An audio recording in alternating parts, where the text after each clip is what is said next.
Hello, it looks like I'm live. It's Dr. Christine Arsenault here, otherwise known as Tina. And today I wanted to share 10 ways to empower yourself to overcome Lyme. And as people are trickling in, I would love to see who's here in the comments. I can't see who's on here live unless you leave me a comment. So if you can comment with your name and why you're here today, that will be helpful for me. And let's start by what is empowerment or what is disempowerment? And really, the opposite of being empowered is having no control. It's being powerless. It's being just a victim to your circumstance. So I know we think of it as this thing that happened to us. We got Lyme disease, we got this illness, we have this bacterial infection or whatever it is. And we can tell ourselves that narrative and be just a helpless character in this narrative that we tell ourselves, or we can choose to empower ourselves with tools to take control of our own healing. And there's always something that is in our control, something that we can do to help our health. And to empower yourself doesn't mean that you have to do it alone. So I was able to overcome Lyme disease and multiple co-infections, and I had a team of practitioners to support me. I didn't do it completely on my own, but ultimately healing comes from within. I feel like it was my own internal work that got me to the place where I was able to fully overcome everything. But I did have that support and guidance from mentors and coaches and practitioners along the way. So we will go ahead and get started here with number one. And somebody's asking if the video is live yet. Let me just say yes, should be up in the group. I don't think that this got linked to the event in the Facebook group because I'm on StreamYard. So hopefully everybody can see me in the group. Maybe not directly through the event, but I should be coming up on the feed. So if you can see me, if you could just say hi, say your name so I know who's here, that would be wonderful. So I have 10 reasons today, or 10 ways, but rather, to empower yourself to heal from Lyme. And number one is to build a team of practitioners who empower you, a team who involves you in decisions. The thing is, when you go to a doctor, hey, Natasha, nice to see you. When you go to a doctor, you become a patient. And for me, I started to feel like a patient. I started to feel like I was sick, like there was something wrong with me, like there was something that needed to be fixed. So it's really important, the energy, the exchange that you have with practitioners that you work with. And so I chose to work with practitioners who took me into account in making decisions. And, it's your health. You have to be a part of the plan. You can't expect somebody else to just fix you, to just give you directions, and for you to not take any part in your own healing. And even if they do give you specific directions, they have to fit your life. They have to be custom to you. So you need somebody who's going to be a partner in working with you and not just give you a cookie cutter protocol that everybody else is getting. And so how do you build this team of practitioners? Well, you have to know how to navigate the system because the system is pretty broken. So that's part of it, is knowing what practitioners to go to, which ones are going to be able to empower you and which ones aren't. And you have to realize that specialists know their specialty, and that's about all that they know, right? They might not know a lot about other things. So everything that they give you, all of the information that they give you is through their lens of their specialty. And that's not going to be enough to fully heal, because usually there's multiple things out of balance in somebody's life when they get to this point where they have a chronic or a complex condition like this. So that brings me to the number two way to empower yourself to heal, which is you need to look at the overall picture of your life. You need to look at the broader plan. So people go from one specialist to another, but they're only looking at that specialty. They're only looking through the lens of their specific specialty, and they're not looking at your whole life in general. So you need to look at the broader plan. And if you can work with somebody who can create a cohesive plan, looking at the broader picture and looking at you specifically and everything going on in your life, you're going to be able to get a lot further. So you have to look at individual factors. Like there's things that affect our healing, like our past traumas, like getting a thorough history so that we know if there's any other issues, like issues in your environment, for example. If you have mold, it's going to make it a lot harder for you to heal. So looking at the environment that you live in, your past trauma, the different relationships that you have in your life, if you're fulfilled in your life, in your career, if you have a purpose, all of these affect your healing. So you want to work with somebody who's going to put a cohesive plan together for you, is going to look at those individual factors, look at the broader plan. Otherwise, what happens is you start over with every practitioner that you go to. So you go to one practitioner, they don't want to look at the labs that you already have. They don't want to review the supplements that you already have. They want you to get their labs and to take their supplements or their medications, whatever their plan is, because again, they're looking at it through the lens of the modalities that they know. And so when you do that and you go from practitioner to practitioner, you are starting over each time. And that can feel like you're not going anywhere because everybody has their own plan, but they're not looking at the whole picture for you. So if you're working with multiple practitioners, you could just be spinning your wheels, going in circles, not actually going toward your overall goal because their plans may not all consistently be helping you move along to that overall goal that you have. So you need to look at the overall picture. That's number 2. Number 3, how to empower yourself to heal from Lyme, is consistency. And this kind of ties into that. You have to be consistent with the changes that you do.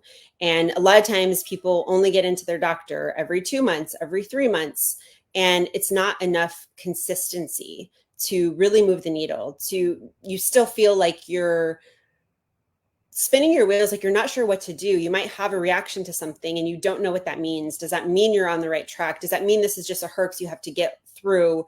Does this mean your symptoms are getting worse and your disease is getting worse? It's hard to put all the pieces together if you don't have enough consistency in the practitioners that you're seeing to keep you moving along quickly. And this is consistency with lifestyle changes as well, with nutrition, with your detox practices, with all of those habits that you're implementing in your life.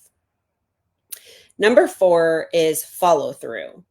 So this kind of goes to seeing multiple practitioners, is you can't jump ship too soon. You have to follow through. Sometimes we get impatient. We don't see the results that we want. We're not sure if what we're doing is working. And we need to follow it through for a long enough time that makes sense. Because otherwise, when we go from practitioner to practitioner and we never followed through, we don't really know if something worked or not. And so if you try XYZ, nothing seems to work, but you didn't give anything long enough, then you're going to go on to another thing to try. You're going to feel like you failed so many times. You're going to feel like nothing works for you, but it could be that you simply haven't given something long enough. So you have to understand, again, the bigger picture, how long healing can take and how long each treatment that you're doing needs in order for you to see results. Because if you stop too soon without giving something long enough, then you really don't have enough data to know if that worked for you or not. All right, number 5 way to empower yourself to heal from Lyme is to activate your parasympathetic nervous system. So we do this because this is what gets us in the healing state. So when we're in the parasympathetic nervous system, we can heal, we can rest, we can digest. A lot of us are in that fight or flight mode. If your body is overrun with different infections, you feel like you're always fighting, like there's always something going on, you're revved up, and you just can't heal when you're in that state. So in order to empower yourself to heal, you need to activate that state.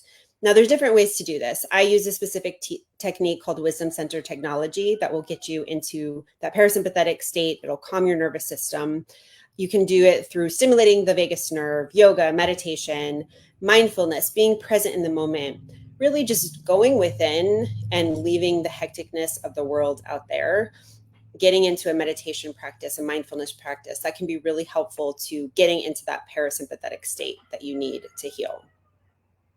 Number 6 on how to empower yourself to heal from Lyme is to know your why.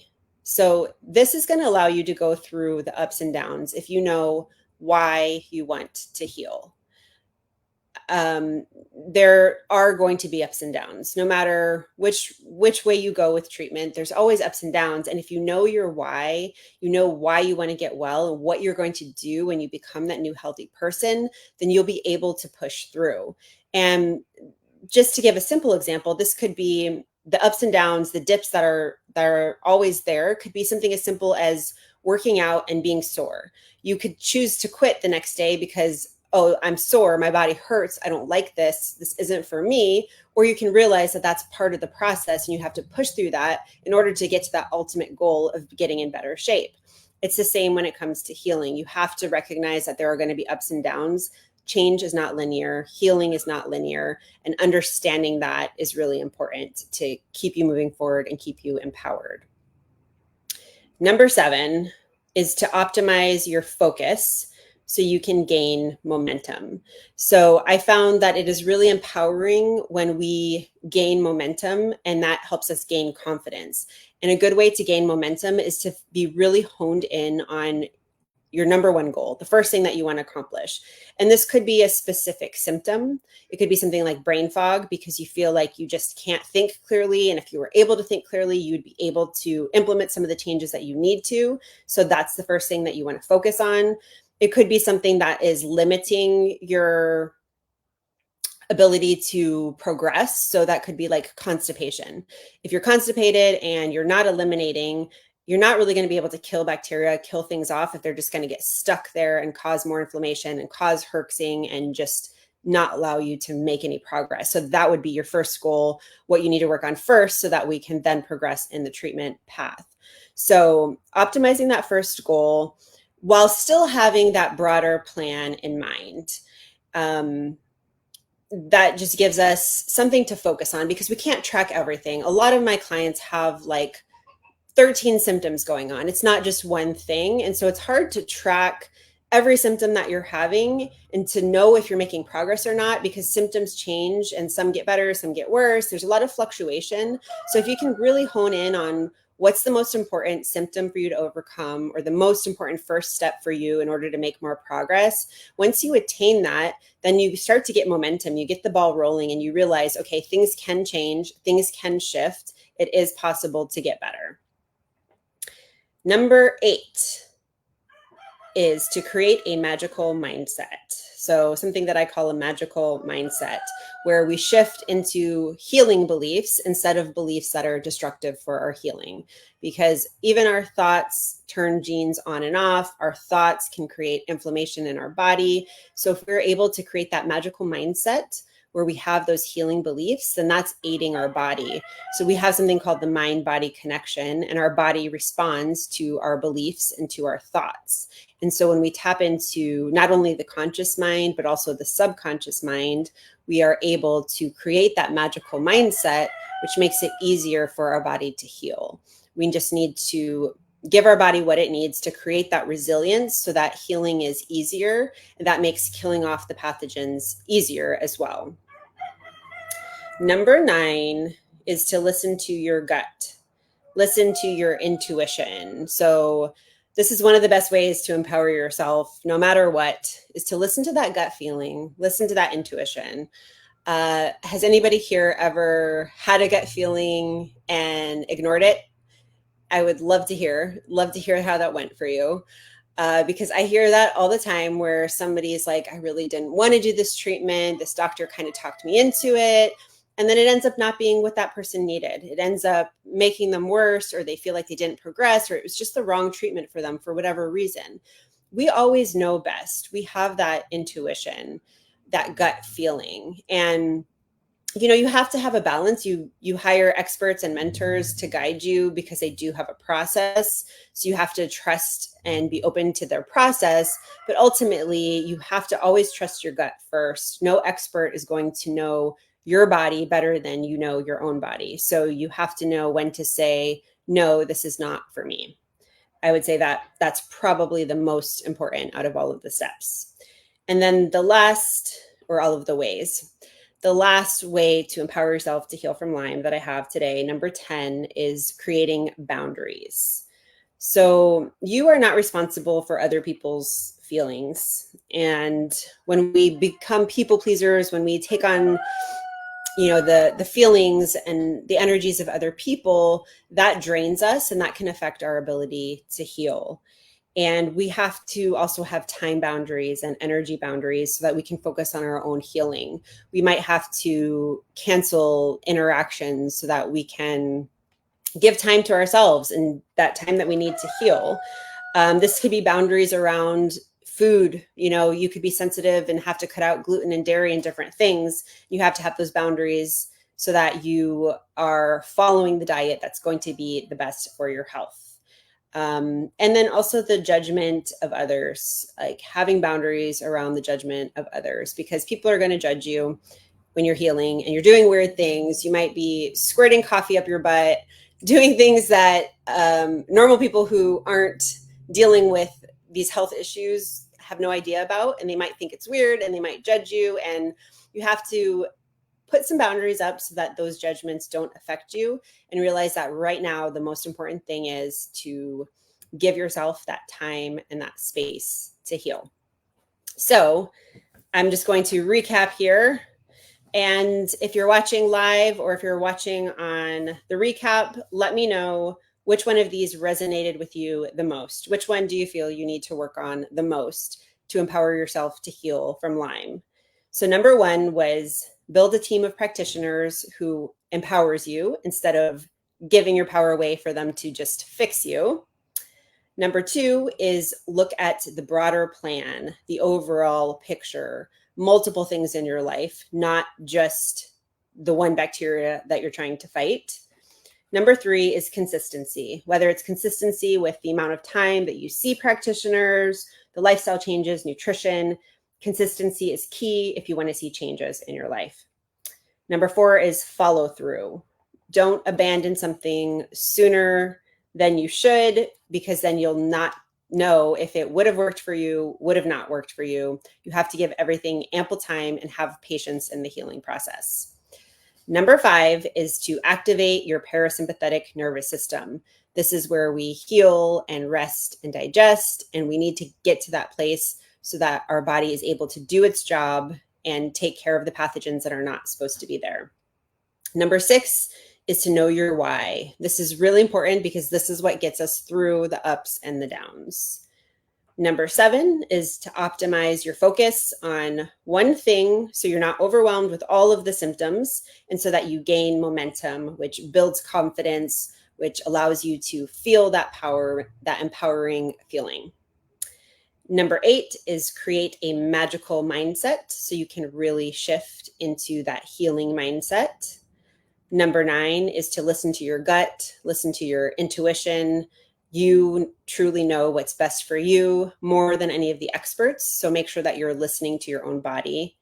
And number 10, create boundaries so that you are able to heal and you have that space to empower yourself so that you can overcome this. So I hope you enjoyed those tips. Let me know if you're watching the replay, let me know which ones resonated with you most. And if you have any questions, comment below and I will answer them. Thank you.